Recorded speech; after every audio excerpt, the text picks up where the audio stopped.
சக்தி அது ஏஐ கிட்ட இல்ல, நம்ம கிட்ட தான் இருக்கு, மனுஷன் கிட்ட தான் இருக்கு. அத அவன் சரியா புடிச்சிட்டான்னா அவன் உலகத்தான் மனிதன். அதுக்கான நேரம் வந்துருச்சு. இப்ப ரெண்டு எண்ணில் இருக்கு சார். ஒண்ணு எக்ஸ்ட்ரீமா மனிதன் சாதிக்க போறான் சார். இல்ல மனித குலமே வேற ஆயிடும். அந்த ஒரு எக்ஸ்ட்ரீமுக்கு வந்துருச்சு. இப்ப இந்த உலகம் வந்து அந்த கொண்டு வந்து நிறுத்திருச்சு. either you have to choose this or that.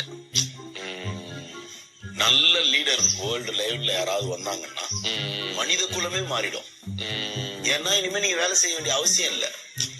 இன்னொரு 5-10 இயர்ஸ்ல மனிதனுக்கு வேலை எல்லாம் இல்ல, எல்லாம் ஏஐ பாத்துக்கும். அப்ப நீ என்ன பண்ணுவ? நீ அடுத்த நிலைக்கு போனோம். அந்த இடத்துக்கு வந்துருச்சு இல்லையா? நீ இங்க இருந்து சண்டை போட்டுக்கிட்டு ஏஐ பெருசா நீ பெருசா, ஏஐ பெருசா நீ பெருசான்னு போராடி நீ தோத்து போயிடுவ.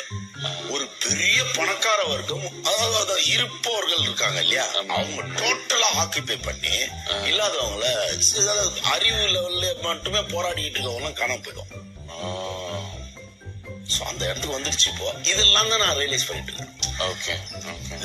என்னமோ ஒண்ணு நடக்க போகுது, நான் உலகத்துல ஒண்ணு நடக்க போகுது.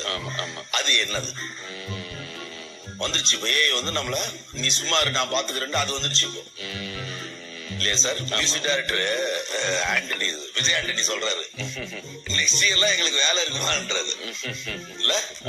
உண்மைதான், அது இட்ஸ் ட்ரூ. அப்படின்றதுக்குள்ள அது 4 பாட்டு போட்டு விடுது. அப்போ விஜய் ஆண்டனிக்கு என்ன வேலை, ஏஆர் ரஹ்மானுக்கு என்ன வேலை? என்ன வேலைன்னா மனித உணர்வுகளை மேம்படுத்தக்கூடிய இடத்துக்கு கலைஞர்கள் திரும்பிடணும். அப்பதான் இந்த கலைஞர்கள்லாம் தாக்கு பிடிப்பாங்க. இல்லைன்னா நம்ம காணாம போயிடுவோம்.